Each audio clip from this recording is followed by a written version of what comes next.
Hi, I'm Ann Luke, and I just wanted to pop in today and address those of you who do not have a sketchbook journaling practice yet, but who are enamored with the idea and all the things you've seen online, the beautiful pages and the interesting techniques that people use. And I want to dispel a few myths so that you are no longer afraid to start a practice like this.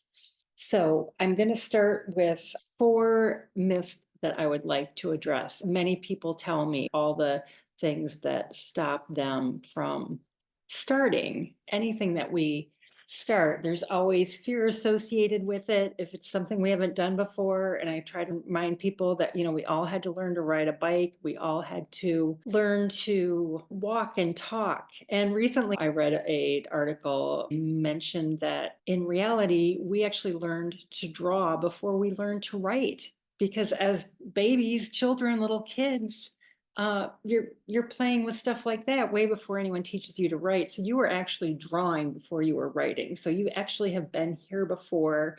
And it is my complete joy and honor to help pull that out of you. Whether you take a class with me or not, I applaud you if you just want to start on your own. Let's get back to those four things that seem to be a blockade for so many people as far as starting a sketchbook practice.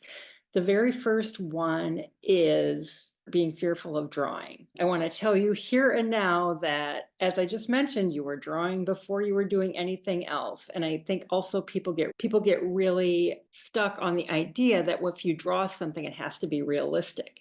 And I say we have, with all our phones and all our photos, we have enough realistic art in this world. The more different and authentic it is to you, the better. Once you do stop trying to do it like somebody else or make it perfect, you're going to actually see your own style evolve very, very quickly. It's magic. We all have it. You have your own style. You just have to be willing to take a chance and let it out and play around and experiment. That's the only way it's going to happen. Another really great thing is you don't even have to start with drawing. You can start with writing, but then I want you to decorate your words. I want you to put maybe a phrase in a circle and then an arrow to your next thought. And you could put little scallops around it. You could do stripes and polka dots in the background.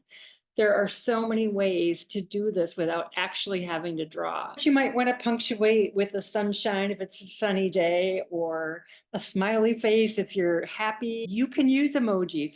And if you also can look things up on Google, like if you're like, oh, how do I draw an airplane? Just look it up and do your own version. The next myth, you think you don't have enough time to start a practice like this. Well, I've been doing this since 2001. 23 years. I think I'm on my like 66th sketchbook journal. And we all live in the real world. There's no way we all have time to draw or do a page every day. You get to decide, do you want to journal once a week? You could take one page and you could split it into 7 sections and maybe just do one little square a day, just something from your day that resonated with you or that you remember. Could also just do one page a week, just a little week in review day. But also, if you choose to do it every day, I always start my pages with the date. And so any days that I've missed, I just make note of the dates. I did this on Sunday the 5th, but I missed the 4th and the 3rd. So I just note it, however many days have gone by, and you can just pick right up and you don't have to feel like you dropped the ball or you're going to stop trying because you missed a few days. Like, I mean, things happen. So you do have enough time, and you'd be amazed at what you can do in just 10 minutes a day. You're going to end up spending more time, especially if you decide to add color to your sketchbook journal, because it's so fun to color. It's almost like you're making your own coloring book, but you don't even need to color, which takes me to the third myth, that you have to have a dedicated space to do it, or you have to have all these expensive art supplies. And that is not true. You could go to Target or Five Below. You can get a sketchbook so cheap. And for years, I only did my sketchbooks in black and white. This one is from 2007. Literally, I would draw with a black pen in my sketchbook.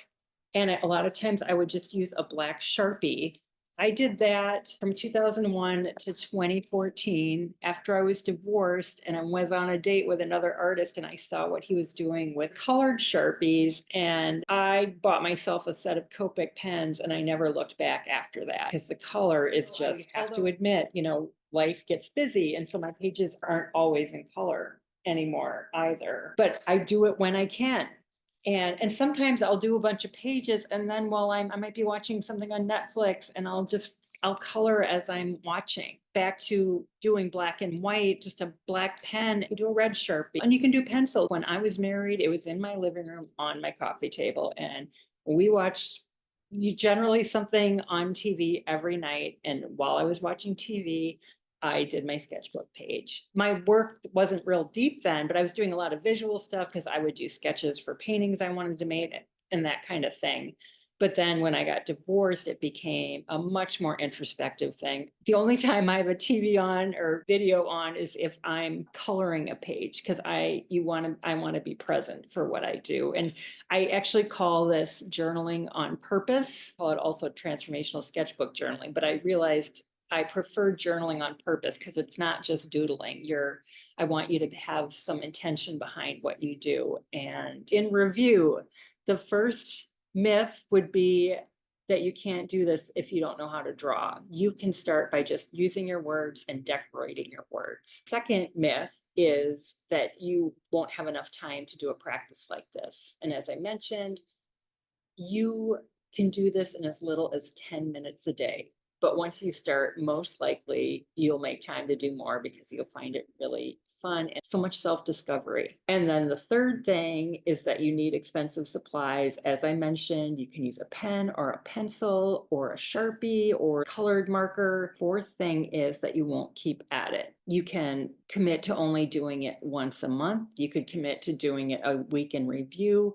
You could commit to doing one page with 7 sections and do a section each day, just something memorable from each day, or keep a daily sketchbook. And they can be so simple. Like this just has question marks on it and words. There's not even a drawing on here. If you miss a day, look at this is the 22nd and the 23rd. It's a-okay. It's not to be a stressful thing. You won't do it if it stresses you out. You get to make your practice the way you want it. And along the way, I have made rules. Favorite thing to do is to break my own rules. That's the best way to do that. It's the most creative way. And you just do the thing that lights you up and whatever process or materials, and you won't really know until you start. It is such a fun journey. So if you want to know more, you can go to anneleuck.com. That's ANNELEUCK.com. I have live online classes via Zoom. I have self-study classes. I have a free workshop you can watch on my website, and I teach travel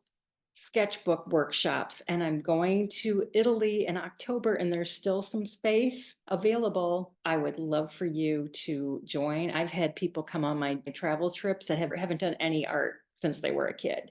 I've seen amazing results and they love it. It's so much fun. So wishing you a great day, and feel free to leave me any questions. I would love to answer any questions you have.